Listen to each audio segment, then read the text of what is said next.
Des éclats de verre volèrent dans l'air comme une pluie de confettis mortels, lorsque la tasse de café se brisa contre le sol de marbre. 3 hommes en costume taillé sur mesure encerclaient leur proie à la table 12. Les phalanges de la docteure Rebecca Walsh blanchirent sur l'enveloppe Kraft qu'elle serrait avec désespoir, son dos plaqué contre le cuir bordeaux de la banquette, piégé entre des loups de la finance et un mur qui ne lui offrait aucun échappatoire. Le brouhaha feutré du bistrot chic s'éteignit en un murmure de malaise. Les clients, qui quelques instants plus tôt riaient autour de plats hors de prix, baissèrent les yeux, oscillant entre la gêne et la curiosité, comme si la peur de cette femme devenait spectacle macabre. C'est alors qu'il apparut, tel un souffle devenu chair. Calvin Brox. Simple serveur au tablier taché par des doubles services, silhouette banale qui se mouvait pourtant avec une précision fluide, presque inquiétante. Son pas portait l'ombre d'expérience plus violente que ce que la salle pouvait imaginer. Un bref éclat métallique se refléta sous le lustre, à l'intérieur de sa veste. Peut-être une illusion, mais suffisant pour fissurer l'assurance glaciale du meneur. Calvin posa son regard sur eux. Sa voix, basse, contenait la gravité d'un orage prêt à éclater. Mauvaise table. Mauvais jour, messieurs. Les 3 prédateurs, pourtant rodés à l'intimidation, se figèrent devant ces yeux sombres qui recelaient plus de ténèbres que leurs menaces. Ce moment, décisif, révéla que les héros ordinaires portaient parfois en eux les ombres les plus extraordinaires. Le cauchemar, chez Calvin, commençait toujours de la même manière. Des coups de feu résonnant dans des ruelles étroites. La voix de sa femme l'appelant à travers des ondes brouillées, puis ce silence interminable, oppressant.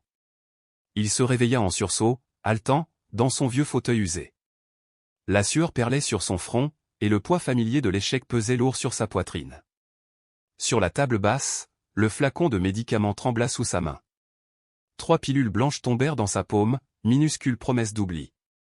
À travers les murs minces de son studio, le monde continuait d'avancer.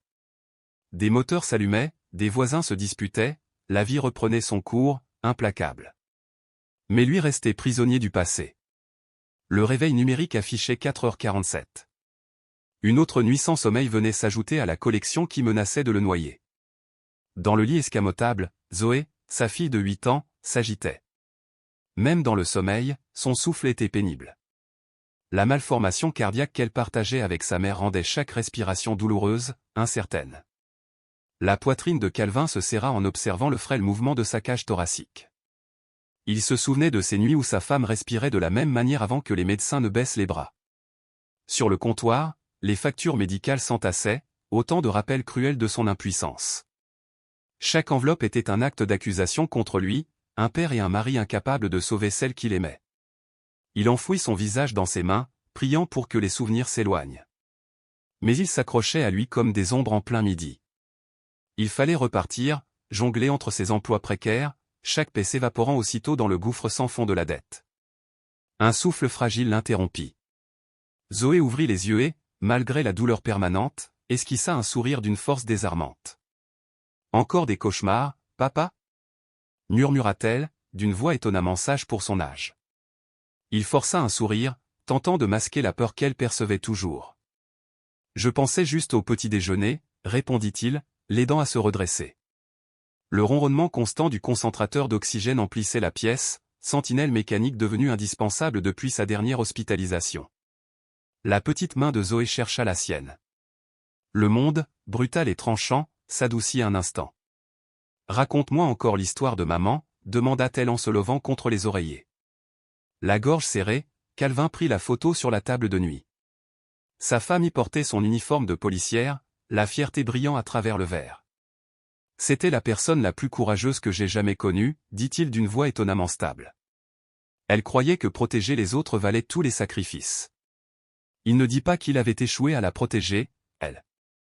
Zoé n'avait pas apporté ce fardeau. Ses paupières se refermèrent peu à peu. Calvin resta à ses côtés, puis enfila son uniforme de serveur. Le Golden Spoon Bistro représentait tout ce que Calvin avait autrefois combattu comme détective. Terrain de jeu pour riches, où l'argent effaçait les crimes et où la justice avait un prix. Le manager, obséquieux avec les clients fortunés, méprisait ses employés, traités comme des pions interchangeables. Les habitués du déjeuner défilaient, cadres arrogants, représentants pharmaceutiques, élus municipaux qui discutaient pot de vin entre 2 verres de vin hors de prix, persuadés que les serveurs n'étaient que du mobilier. Calvin circulait avec efficacité, son regard de flic malgré lui enregistrant visage, conversation, plaque d'immatriculation. Un réflexe qui ne l'avait jamais quitté. Son orgueil, lui, avait disparu depuis longtemps. Il n'avait plus les moyens du luxe de la fierté. À la table 12, Rebecca Walsh était seule. Ses mains tremblaient au-dessus d'une enveloppe dont la simple présence semblait écraser ses épaules. Calvin reconnut aussitôt les signes, vigilance constante, regard balayant chaque sortie, téléphone placé à portée immédiate. Son tailleur impeccable ne pouvait masquer la fatigue qui la rongeait. Leurs yeux se croisèrent. Il lut en elle la même ombre que dans son propre miroir, celle de ceux qui savent trop. Pendant une seconde, ils se reconnurent. Deux âmes marquées par des secrets plus lourds que le silence. « Encore du café, Dr Walsh » demanda-t-il doucement. Elle sursauta, puis rit d'un son brisé, presque douloureux. « Oui, s'il vous plaît » souffla-t-elle, ses yeux fuyant vers l'entrée. Trois hommes venaient d'entrer. Calvin sentit l'alerte lui grimper dans les veines. Ses regards, cette assurance prédatrice. Il connaissait ce parfum-là, l'intimidation professionnelle. Ils se dirigèrent droit sur Rebecca, la bloquant dans sa banquette avec une précision quasi militaire. « Dr Walsh » dit le meneur, sa voix sifflante, « nous devons parler de vos récentes recherches. » Les jointures de Rebecca blanchirent. Le murmure du restaurant se fit presque inaudible. Calvin sentit ses instincts de protecteur, soigneusement muselés depuis 3 ans, rugir à nouveau. « Messieurs, peut-être pourrions-nous discuter ailleurs. » Tenta Rebecca, sa voix vacillant. « La discrétion est surfaite, » répondit l'homme, son sourire froid comme une lame. L'enveloppe se froissa entre ses doigts. Ses yeux lançaient des éclairs de détermination désespérée. « Ces documents prouvent une fraude systématique, » dit-elle d'une voix qui prenait des forces nouvelles. Des patients privés de soins vitaux pour gonfler les profits. Des vies perdues à cause de votre cupidité. Le masque du meneur se fendilla. Sa main se tendit vers son poignet. Calvin ne réfléchit pas. Son corps bougea avant son esprit. La cafetière devint arme, son pas se fit précis, son regard acier. Mauvaise table. Mauvais jour, répéta-t-il, sa voix résonnant comme une menace étouffée. Un éclat métallique dans sa veste fit reculer d'un pas le meneur. Le silence s'abattit, dense, électrique. Les 3 hommes échangèrent un regard incertain. Leur routine d'intimidation venait de se briser sur une volonté qu'ils n'avaient pas prévue. « Cela ne vous concerne pas, serveur » gronda l'un d'eux. « Tout ce qui se passe dans ma section me concerne » répliqua Calvin, son corps bloquant l'accès à Rebecca. L'un d'eux fit mine de glisser la main à l'intérieur de sa veste. Calvin esquissa un simple mouvement de tête, presque imperceptible, mais qui suffit à figer son geste. « Je ne ferai pas ça » souffla-t-il. La tension s'étira, prête à se rompre. Finalement, le meneur recula, ses yeux plantés dans ceux de Calvin. « Ce n'est pas fini, Dr Walsh » dit-il, avant de battre en retraite avec ses complices. Le vacarme de la salle reprit peu à peu, comme si rien ne s'était passé. Rebecca, tremblante, fixait Calvin avec un mélange d'effroi et de gratitude. Comment concilier l'image de ce serveur discret et celle du guerrier qu'il venait de révéler? « Merci » souffla-t-elle, la voix brisée. Calvin ne répondit pas. Ses yeux restaient rivés sur la berline noire garée devant l'établissement, symbole éclatant du danger qui venait de ressurgir dans sa vie soigneusement dissimulée. Il savait que ce n'était que le début. Chez Rebecca, les piles de journaux médicaux et de dossiers juridiques encombraient chaque surface. Son appartement ressemblait à un champ de bataille intellectuel. Entre 2 tasses de café, l'enveloppe reposait sur la table comme une bombe à retardement. « Voilà 8 mois que je documente les fraudes du Memorial Hospital » dit-elle. Des essais cliniques falsifiés, des traitements refusés. Des centaines de patients condamnés. Calvin écouta en silence, son instinct d'ancien flic reprenant le dessus. Il savait désormais que sa couverture avait volé en éclats. Et qu'il venait de se jeter, pour Zoé, pour Rebecca, dans une guerre dont l'issue pourrait les dévorer tous. Dans la chaleur artificielle d'un café qui semblait soudainement glacial, Rebecca serrait sa tasse comme si elle cherchait à y puiser une dernière étincelle de réconfort dans un monde devenu brutalement hostile. Sa voix tremblait, mais chaque mot portait la gravité d'une vérité qu'elle avait décidé de ne plus taire. Les compagnies pharmaceutiques versent des pots de vin aux administrateurs pour refuser les traitements expérimentaux aux patients non assurés, dit-elle. Ses mains blêmes trahissaient une peur contenue, mais son regard flamboyait de détermination.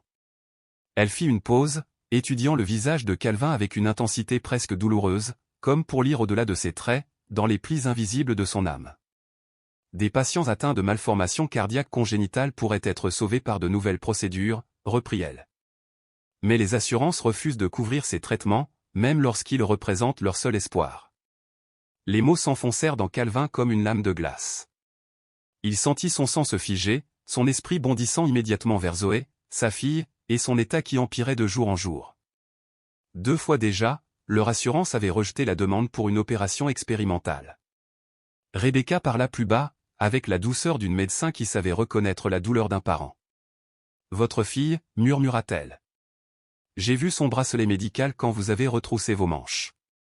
Hypoplasie du cœur gauche. Stade 3. Calvin ferma les poings. Des souvenirs l'assaillirent, interminables consultations, formulaires d'assurance rejetés sans explication, espoir brisé dans des couloirs d'hôpitaux trop blancs. Sa voix se brisa lorsqu'il avoua. Les médecins disent qu'il existe une procédure expérimentale qui pourrait l'aider. Mais notre assurance refuse. Parce que c'est encore en phase d'essai clinique. Rebecca se pencha en avant, ses yeux brillants de la conviction ardente de ceux qui savent que leur combat dépasse leur propre vie. Cette procédure affiche un taux de succès de 93% dans les essais européens, affirma-t-elle. Mais aux États-Unis, les hôpitaux refusent de la pratiquer. Les assurances ne paient pas, et les laboratoires préfèrent engranger des bénéfices en traitant les symptômes plutôt qu'en guérissant les malades. Un poids glacé s'installa dans la poitrine de Calvin. Zoé ne dépérissait pas par fatalité. Sa lente agonie n'était pas dictée par les lois de la médecine, mais par celles du profit. Chaque refus n'était pas une contrainte technique, mais un choix délibéré. Un choix où la vie de sa fille pesait moins lourd que les dividendes d'actionnaires invisibles. Le dossier que Rebecca tenait contre elle cessa d'être un simple amas de papier. Il devint une carte menant vers le salut de Zoé. Ces hommes qui vous ont menacé, commença Calvin, son instinct de détective reprenant soudain le dessus. Ils ne veulent pas seulement étouffer vos recherches. Ils protègent un complot qui vaut des millions de dollars en fausses facturations et en prix pharmaceutiques gonflés. Rebecca hocha la tête. Ses traits se durcirent, marqués par des mois de traque méthodique à travers la corruption institutionnelle. Elle étala des documents sur la table comme on dispose des plans de bataille. Le réseau de fraude s'étend sur 3 grands hôpitaux, 2 compagnies d'assurance et au moins un géant pharmaceutique, dit-elle. Si ces preuves sortent au grand jour, des enquêtes fédérales pourraient s'ouvrir. Des inculpations tomberaient. Mais ce serait une guerre ouverte contre des puissances qui ne reculent devant rien. Avant que Calvin ne puisse répondre, son téléphone vibra. Le message le glaça instantanément, l'infirmière scolaire de Zoé demandait un ramassage d'urgence. Douleur thoracique. Difficulté à respirer. Ses clés tremblèrent dans sa main. 3 années d'angoisse contenue explosèrent d'un coup. Sa fille sombrait plus vite qu'on ne l'avait prédit. Je dois y aller, souffla-t-il, la voix étranglée par la panique. Rebecca se leva aussitôt, courant presque derrière lui. L'hôpital grouillait d'une agitation tendue, rythmée par le bip métallique des moniteurs et les ordres brefs jetés dans les couloirs. Calvin ne voyait rien de tout cela. Son regard était rivé sur le petit corps branché à des tubes et des câbles, allongé sur le lit 7. Les lèvres de Zoé avaient pris une teinte bleutée qu'il n'avait que trop connue, la même couleur que celle de sa femme, quelques heures avant sa mort. Le cardiologue, le docteur Harrison, s'approcha, le visage fermé d'un homme trop habitué à annoncer des sentences irrévocables. « Monsieur Brox, nous devons parler des options de traitement de Zoé. » Le monde de Calvin vacilla. Sa fonction cardiaque s'est effondrée cette semaine, poursuivit Harrison. Sans intervention, nous parlons de semaines. Peut-être moins. Le sol se déroba sous Calvin. Sa voix jaillit, désespérée. Et la procédure expérimentale? Harrison baissa les yeux, sa voix lourde de frustration. L'assurance a refusé une nouvelle fois ce matin. Le coût est de 250 000 $. Sans leur accord, nous ne pouvons pas aller plus loin. Calvin sentit une partie de lui se briser. Toute sa vie réduite à une ligne de budget, à un numéro sur une feuille de calcul. Les néons au-dessus de lui semblèrent vaciller, jetant sur Zoé une lumière crue qui accentuait la fragilité de son souffle. Rebecca s'approcha, tenant le dossier serré contre elle. L'assurance qui a rejeté la couverture, dit-elle d'une voix basse, c'est Pinnacle Health. Ils font partie du réseau de fraude. Ils refusent systématiquement les traitements qui menacent leurs accords avec les laboratoires. Calvin comprit alors. Zoé n'était pas victime de la fatalité, pas plus que Jennifer, sa femme, 3 ans plus tôt. Sa mort avait été le fruit du même cynisme. Sa voix se fit rauque, presque méconnaissable. Ils ont tué ma femme aussi. Elle a été abattue lors d'une opération. Un traitement expérimental aurait pu la sauver. Ils l'ont refusé. Rebecca pâlit en entendant le nom inscrit dans le dossier. Détective Jennifer Brooks. C'était l'un des cas qui avait déclenché sa propre croisade. J'étais l'interne qui a recommandé ce traitement, avoua-t-elle, la gorge nouée. J'ai supplié qu'on passe outre le refus. Mais l'hôpital ne voulait pas s'opposer à Pinnacle Health. Calvin chancela. Le cercle se refermait. La femme qui l'avait protégé des menaces était la même qui avait tenté de sauver Jennifer. Ce n'était pas le hasard, c'était comme si la justice elle-même avait fini par les mettre face à face. C'est pour des familles comme la vôtre que je suis devenue lanceuse d'alerte, dit Rebecca, les larmes coulant librement. Chaque dossier refusé est une vie volée. Chaque traitement interdit, un espoir arraché. Calvin fixa les papiers étalés devant lui. Ce n'était pas seulement des preuves. C'était une arme. Peut-être la seule capable de sauver Zoé. Rebecca sortit une carte de visite. Une procureure fédérale attend des preuves comme celle-ci. Avec elle, elle peut forcer ses compagnies à céder sous enquête. Pour la première fois en 3 ans, Calvin sentit une étincelle d'espoir. Mais l'espoir s'accompagnait aussitôt d'une peur glaciale, les hommes qui avaient détruit Rebecca détruiraient aussi quiconque s'approcherait trop de la vérité. Il était 2 heures du matin quand son téléphone sonna. La voix paniquée de Rebecca déchira son épuisement. Ils ont trouvé mon appartement. Souffla-t-elle. J'ai réussi à fuir par l'escalier de secours, mais ils ont tout pris. Sauf les preuves que je vous ai données. Sans réfléchir, Calvin attrapa sa veste et le dossier. L'ancien détective, enterré sous des années de deuil et de petits boulots, remonta à la surface. Son cerveau se remit en mode opérationnel, froid et méthodique. Retrouvons-nous au dîner de la 5e avenue, dit-il. Restez en public. Ne faites confiance à personne. Il arma son vieux pistolet de service. La bataille qui s'ouvrait ne concernait plus seulement Zoé.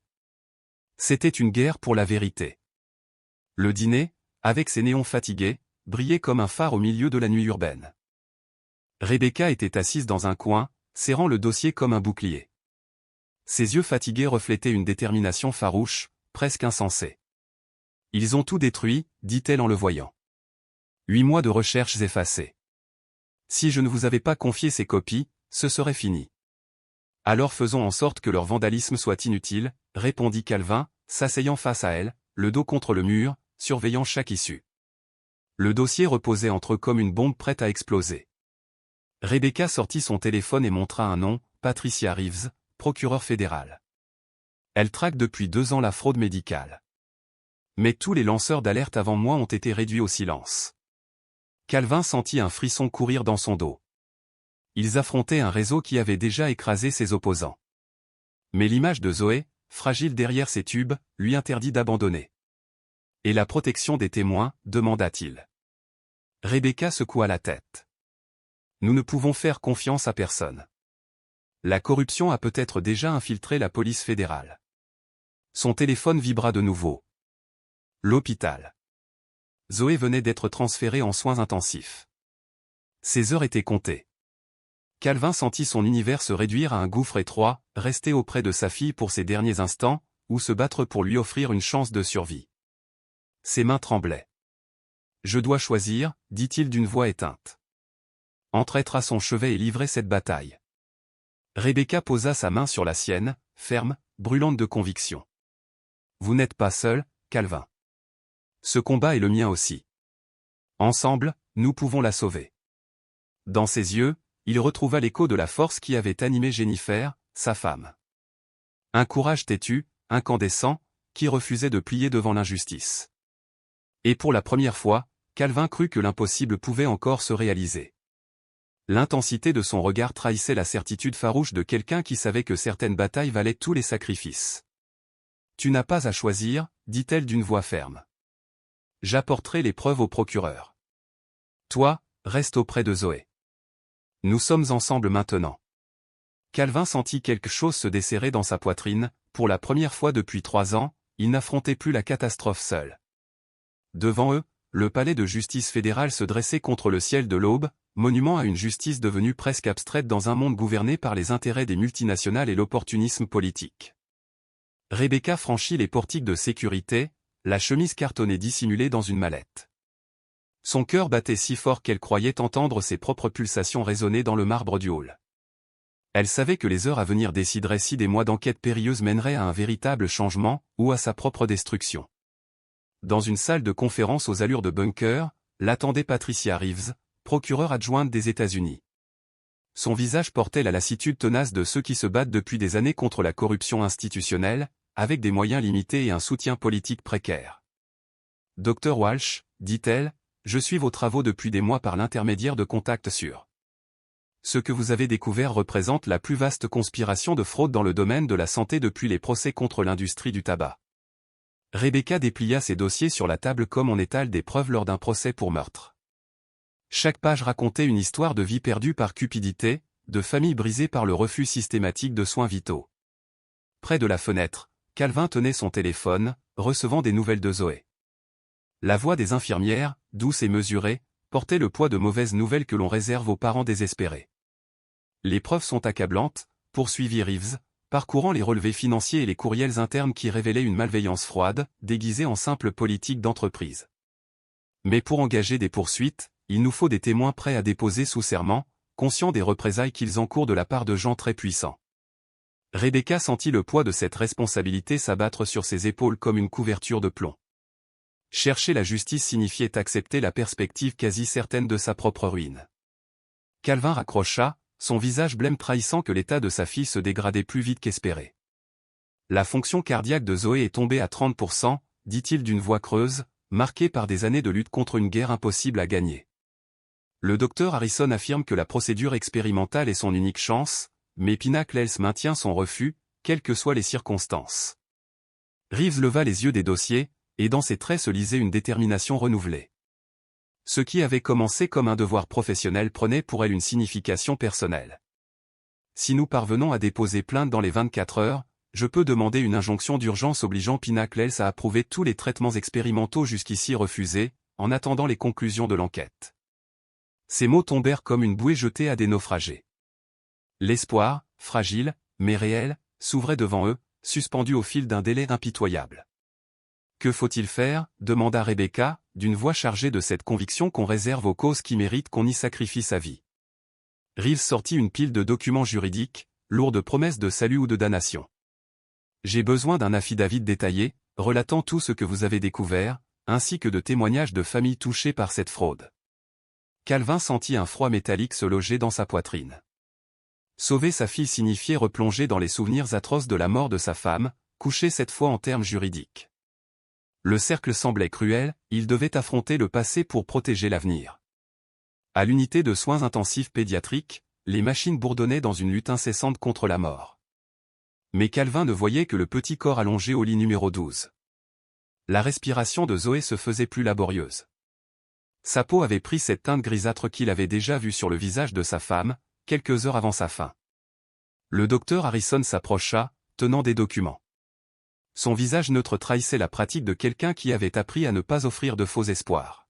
« Monsieur Brox, dit-il doucement, j'ai besoin de votre signature sur ces formulaires, confirmant que vous comprenez que l'état de Zoé est terminal sans intervention immédiate. » Les mains de Calvin tremblaient tandis qu'il signait, chaque lettre de son nom semblant graver la sentence de mort de sa propre enfant. La procédure salvatrice existait, à moins de 50 km. Pourtant, les barrières administratives la rendaient aussi inaccessible qu'une étoile. À travers la vitre, Calvin apercevait Rebecca, au téléphone avec les procureurs fédéraux, leur voix devenue l'unique planche de salut pour sa fille et pour la justice. Soudain, Rebecca fit irruption dans l'unité, tenant des documents officiels.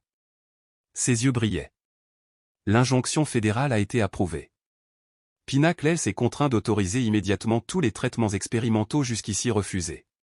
Calvin vacilla. Sa fille n'était pas sauvée par la médecine seule, mais par une décision de justice qui avait forcé une institution corrompue à respecter son devoir. Le docteur Harrison resta bouche bée devant l'ordre de la cour. En 20 ans de carrière, il n'avait jamais vu une telle chose.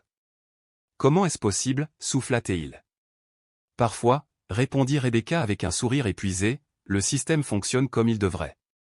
L'opération fut programmée pour le lendemain matin. Moins de 18 heures pour se préparer à une chirurgie qui représentait soit le miracle, soit le dernier pari désespéré. Calvin passa la nuit auprès de Zoé, serrant sa petite main, tandis qu'elle dormait paisiblement, inconsciente que son salut provenait non de bistouri mais de plaidoirie. Rebecca, elle, s'assoupit dans une chaise, la fameuse chemise cartonnée désormais vide mais toujours lourde du poids d'avoir déclenché une tempête qui dépasserait leur drame personnel. L'enquête fédérale qui s'ensuivit révéla un réseau de corruption atteignant les plus hauts niveaux de l'administration de la santé, des compagnies pharmaceutiques et des assureurs. On avait traité la souffrance humaine comme une variable comptable, un simple coût des affaires. À l'aube, Calvin sentit renaître en lui un sentiment oublié, l'espoir véritable. Zoé respirait plus facilement, l'opération n'était plus un rêve inaccessible, mais une réalité inscrite à l'agenda du bloc opératoire. Le cercle se refermait, leur tragédie devenait l'étincelle d'un changement systémique. 6 mois plus tard, Zoé Brox courait dans la cour de récréation avec l'énergie débordante d'une fillette de 8 ans au cœur réparé. Calvin, assis sur un banc, la regardait en silence, sa plaque de détective de nouveau accrochée à sa ceinture, son arme rangée, il avait repris du service, animé d'une mission renouvelée. L'enquête déclenchée par les preuves de Rebecca avait abouti à 47 inculpations. 8 dirigeants d'entreprises purgeaient des peines de prison fédérale. Des réformes profondes obligeaient désormais les assureurs à autoriser les traitements expérimentaux pour des milliers de patients. Rebecca, elle, avait été nommée responsable de l'éthique médicale au Memorial Hospital, chargée de mettre en place des mesures de transparence capables d'empêcher la répétition de tels abus. La chemise cartonnée, à l'origine de tout, reposait désormais dans un coffre fédéral, pièce centrale de la plus grande enquête pour fraude sanitaire de l'histoire du département de la justice. Sur le bureau de Calvin, une distinction honorifique reconnaissant son rôle dans le démantèlement du complot trônait à côté d'une photo de sa femme en uniforme de police, et d'un cliché de Zoé soufflant ses 9 bougies, ses poumons emplis d'air grâce à une médecine libérée des chaînes administratives. Le restaurant où leur combat avait commencé continuait d'exister, témoin silencieux que des citoyens ordinaires pouvaient accomplir l'extraordinaire en osant défier l'injustice. Calvin y retournait parfois, commandant un café à la table 12, celle où il avait rencontré Rebecca et la chemise cartonnée qui avait bouleversé leur destin. Les 3 hommes en costume, prédateurs d'autrefois, croupissaient en prison pour fraude, conspiration et intimidation de témoins. Leur pouvoir financier n'avait pas pesé face à la justice armée de preuves irréfutables. Et Calvin, songeur, comprenait à présent que certaines batailles cruciales ne se livraient ni sur les champs de guerre, ni dans les tours de verre des multinationales, mais dans de simples banquettes de restaurants, là où des inconnus prenaient la décision de protéger d'autres vies, coûte que coûte. Chaque choix, pensa-t-il, résonne dans l'existence de quelqu'un d'autre. Et lorsque nous trouvons le courage de défendre le juste, malgré le prix personnel, ces résonances deviennent des vagues capables de transformer une tragédie intime en réforme collective. La chemise cartonnée, jadis porteuse de secrets capables de détruire des vies, était devenue l'instrument qui en avait sauvé des milliers. Et, au milieu du tumulte de ce monde moderne où l'argent prétend dicter la valeur de la vie humaine, une petite fille de 8 ans riait, courait, respirait librement, preuve éclatante qu'il existe encore des victoires arrachées à la noirceur, quand la justice, enfin, reprend ses droits.